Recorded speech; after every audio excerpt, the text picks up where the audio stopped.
K-Pop Demon Hunters 2 vient de tout changer. Les Huntrix ne seront pas 6 membres. Elles vont être 7. Et la 7e n'est pas celle que personne attendait. Parce que c'est pas un garçon.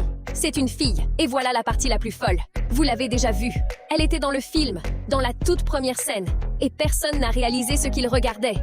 Une fois qu'on vous aura montré chaque preuve, vous ne verrez plus la suite de la même façon. On y va. Récap rapide. La suite agrandit les Huntrix à 6. La jumelle de Rumi, Ren, rejoint en 4e. Cheveux argent-violet, yeux de démon doré, épée de feu. Cachée depuis la naissance. La sœur de Zoé, Anna, rejoint en 5e. Cheveux argentés, lame chakram. A grandi en Amérique. Aucune idée qu'elle est une chasseuse de démons. La sœur de Mira, Nari, rejoint en 6e. Cheveux bleu nuit, lame jumelle en chaîne. Donnée à Weima enfant.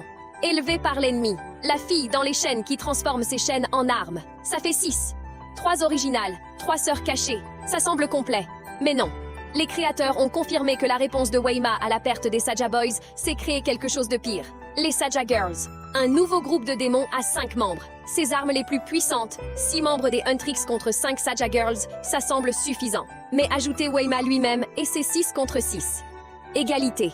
Et dans cet univers, l'égalité veut dire que le Han-Moon échoue. La barrière se brise. Tout le monde perd. Les Huntrix ont besoin d'un avantage. Elles ont besoin d'une 7e membre. Quelqu'un que les démons ne voient pas venir. Quelqu'un qui fait le pont entre le monde des humains et le monde des démons d'une façon que personne d'autre ne peut. Voilà ce que tout le monde a mal compris. Ils cherchent un nouveau personnage. Quelqu'un que les créateurs n'ont pas encore introduit. Mais la 7e membre des Huntrix n'est pas nouvelle. Elle est dans le film depuis la toute première scène. Retournez au début, le tout début. Avant les Huntrix, avant les Saja Boys, avant tout ça. La toute première scène de K-Pop Demon Hunters. Le film s'ouvre avec des chasseuses de démons qui sauvent un village. Elles sauvent une jeune fille et sa mère d'une attaque de démons. C'est une scène rapide. La plupart des gens y voient du world building. Un setup de fond pour la vraie histoire. Mais mettez sur pause sur ces 2 personnages. Regardez le visage de la fille. Regardez la mère. Maintenant, retrouvez les souvenirs en flashback de Jinu. Ceux où il se souvient de sa propre mère et de sa petite sœur. Ils sont identiques. Même visage, même énergie.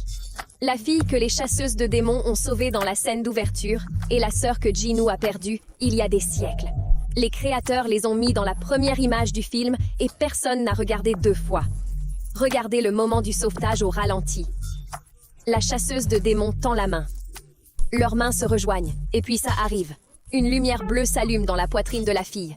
Du pouvoir spirituel transféré directement en elle. C'est pas une animation de sauvetage, c'est un transfert. La chasseuse de démons n'a pas juste sauvé sa vie. Elle a réécrit son destin. En ce seul moment, cette fille est passée d'une enfant terrifiée dans un village en flammes à un réceptacle portant un pouvoir ancestral de chasse aux démons. Et elle a grandi avec ce pouvoir depuis. Sans savoir ce qu'elle porte, sans savoir ce que ça veut dire, sans savoir que le pouvoir en elle la connecte à quelqu'un qu'elle a perdu il y a longtemps. La sœur de Jinu n'est pas morte. Les créateurs nous ont montré exactement ce qui lui est arrivé. Elle a été sauvée par des chasseuses de démons, reçues du pouvoir spirituel.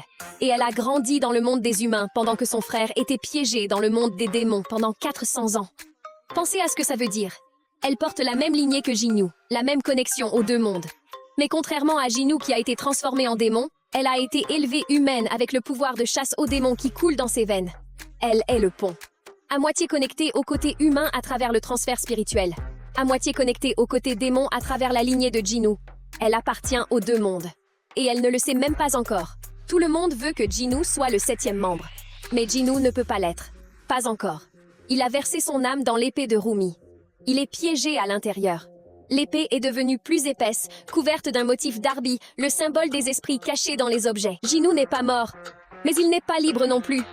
Sa sœur, elle, l'est. Elle est en vie. Elle est humaine. Elle porte le pouvoir spirituel des chasseuses de démons et le sang démon de sa famille. Elle est tout ce qu'était Jinu avant que Weima le prenne. Et elle est libre de se battre. Jinu s'est sacrifié pour sauver Rumi.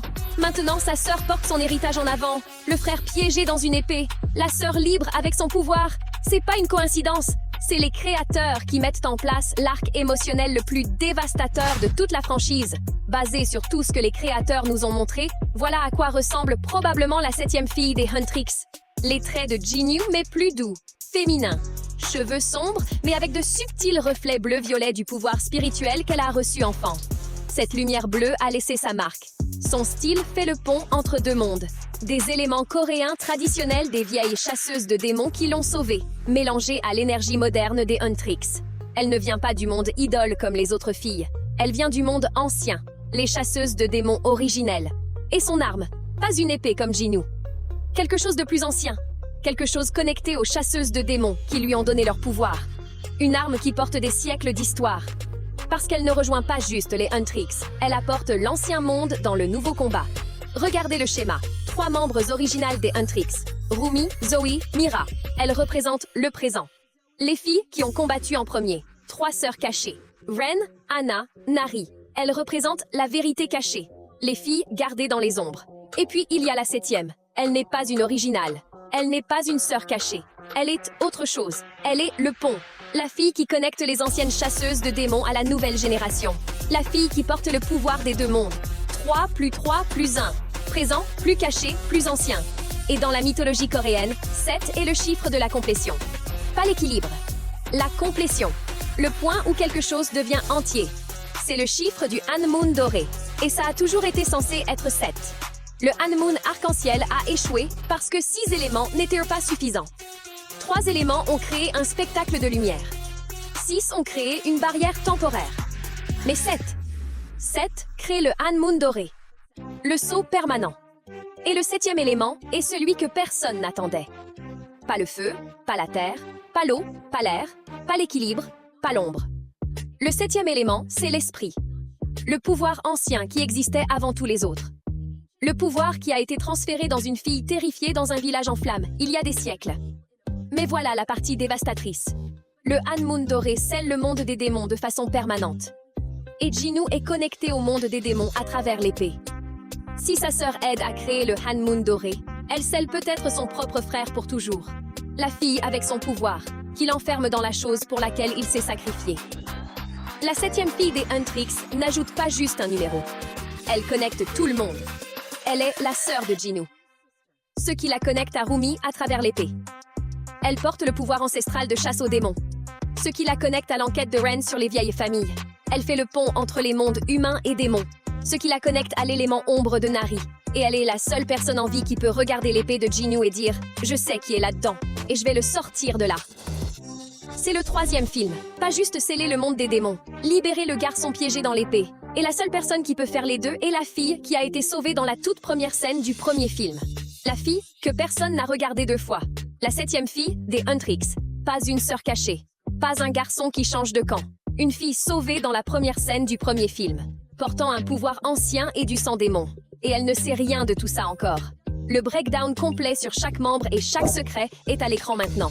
Abonnez-vous, activez la cloche. À bientôt.